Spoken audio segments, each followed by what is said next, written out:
Waalaikumsalam warahmatullahi wabarakatuh.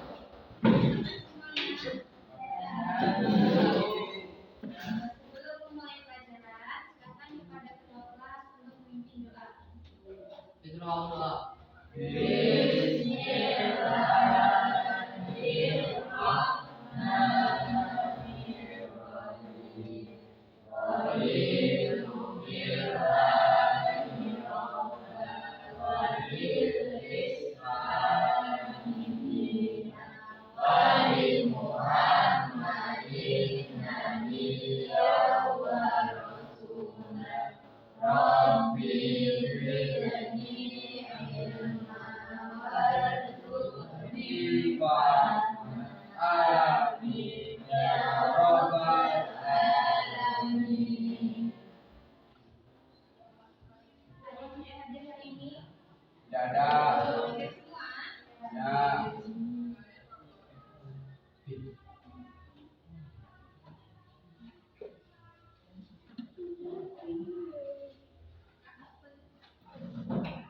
Ada yang masih ingat apa pembahasan kita minggu lalu?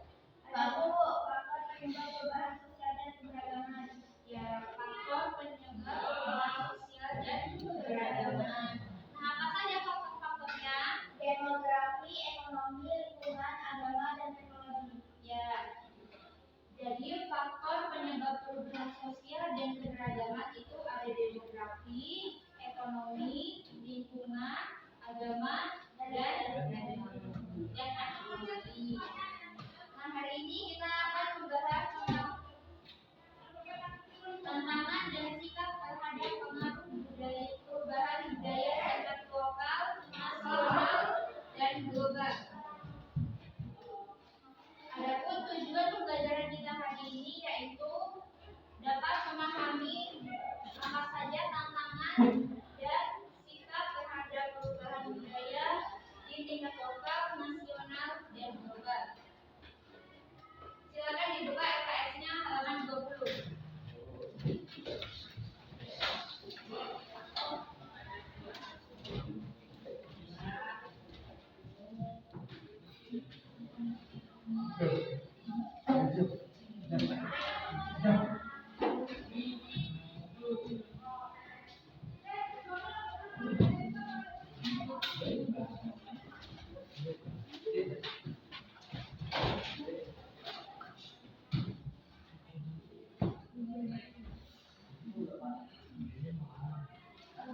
Manusia adalah makhluk sosial yang saling berinteraksi antara satu dengan lain. Interaksi ini menyebabkan perubahan. Interaksi ini membuat manusia saling memenuhi kebutuhan dan membawa perubahan seperti dalam cara berpikir, bertindak, dan perubahan sosial budaya. Perubahan sosial budaya ini terjadi secara terus-menerus dan tidak dapat dihindari. Maka dari itu penting bagi kita untuk selektif dalam menghadapi perubahan tersebut. Nah, perubahan budaya itu terjadi dalam 3 tingkatan. Yang pertama itu di tingkat lokal. Budaya itu terjadi dalam 3 tingkatan. Yang pertama itu di tingkat lokal. Nah, sekarang kita bahas yang di tingkat global terlebih dahulu.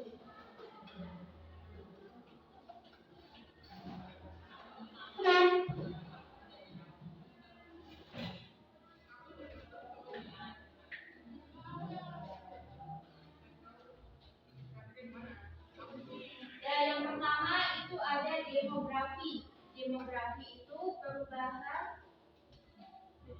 Yang pertama itu ada demografi. Demografi itu pertumbuhan populasi, penurunan tingkat kelahiran atau kematian, dan pertumbuhan dalam proporsi angka usia atau jumlah penduduk.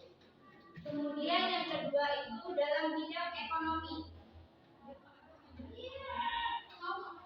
Nah, contoh perubahan dalam bidang ekonomi itu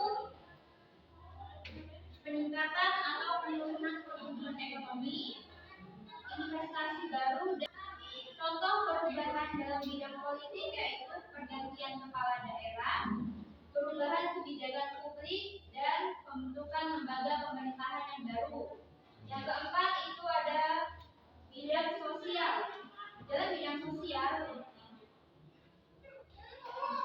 itu terjadi perubahan dalam gaya hidup, cara berkomunikasi, dan pola makan. Kemudian yang terakhir itu ada teknologi. Nah, perubahan yang terjadi dalam bidang teknologi itu adapsi teknologi. Perubahan yang terjadi dalam bidang teknologi yaitu adopsi teknologi baru dan kemajuan internet serta pengembangan inovasi lokal. Sekarang kita masuk ke pembahasan yang kedua yaitu perubahan di tingkat nasional. Yang pertama itu ada kebijakan pemerintah. Nah, itu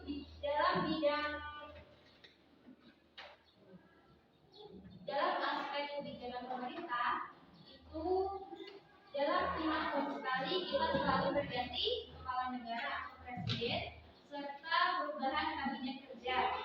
Kemudian yang kedua itu dalam bidang pendidikan. Contoh perubahan dalam bidang pendidikan yaitu pemerintah dapat mengubah sistem pendidikan seperti mengubah kurikulum, mengubah cara belajar, dan mengubah sistem ujian. Kemudian yang ketiga itu ada hak asasi manusia. Pemerintah dapat meningkatkan perlindungan hak asasi manusia seperti meningkatkan hak perlindungan anak dan hak atas pendidikan. Kemudian yang keempat itu ada sistem kesehatan. Pemerintah dapat melakukan reformasi sistem kesehatan dengan tujuan untuk meningkatkan aksesibilitas, kualitas, dan efisiensi layanan kesehatan. Yang terakhir itu ada sistem transportasi.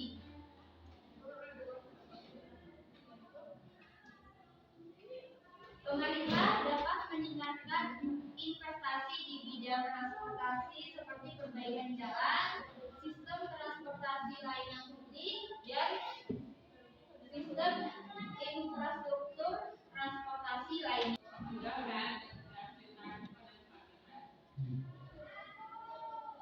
Kemudian yang ketiga itu ada di tingkat global. Nah, perubahan yang pertama itu ada perubahan iklim. Perubahan iklim di seluruh dunia itu sangat mempengaruhi cara hidup kita, seperti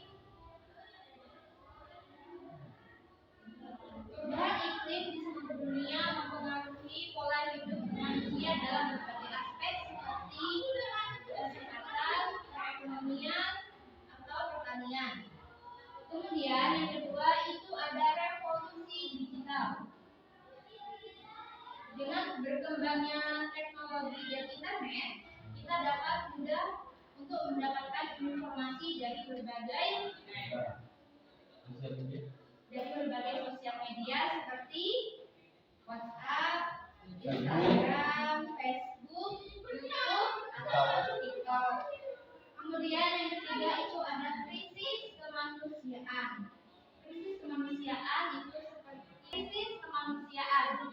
krisis dunia seperti peperangan, bencana alam, dan pandemi sangat mempengaruhi hidup kita. Dan kita membutuhkan solusi bersama secara global untuk mengatasi krisis tersebut. Kemudian yang keempat itu ada perdagangan dan globalisasi. Perdagangan globalisasi atau perdagangan dunia membuat perekonomian semakin maju dengan cepat dan mengubah kehidupan kita.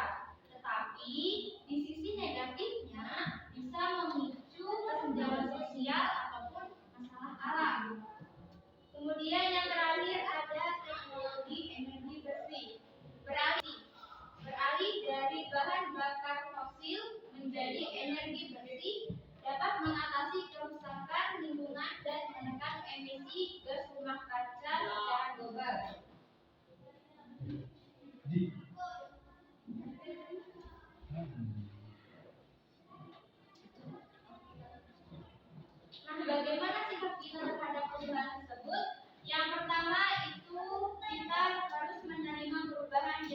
manusia.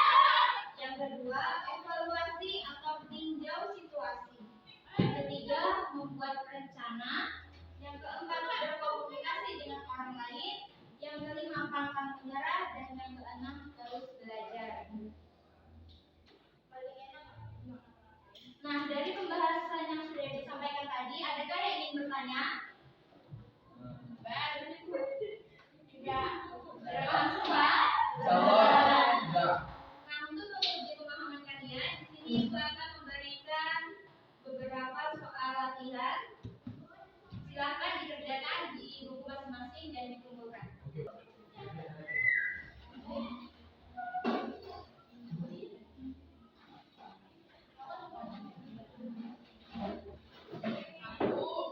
Yang tadi, berasa kalian semua sudah paham ya dengan materi hari ini?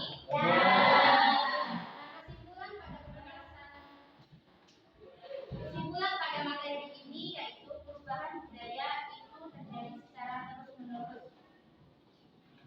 Kunci utama dalam menghadapinya yaitu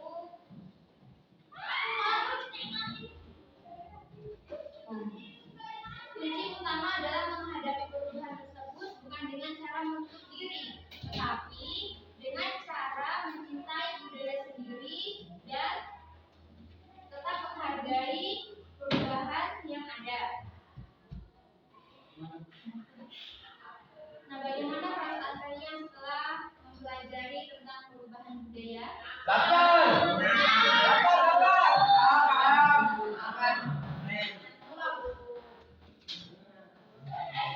Pelajaran kita hari ini semoga apa yang kita dapatkan dapat bermanfaat untuk kita semua.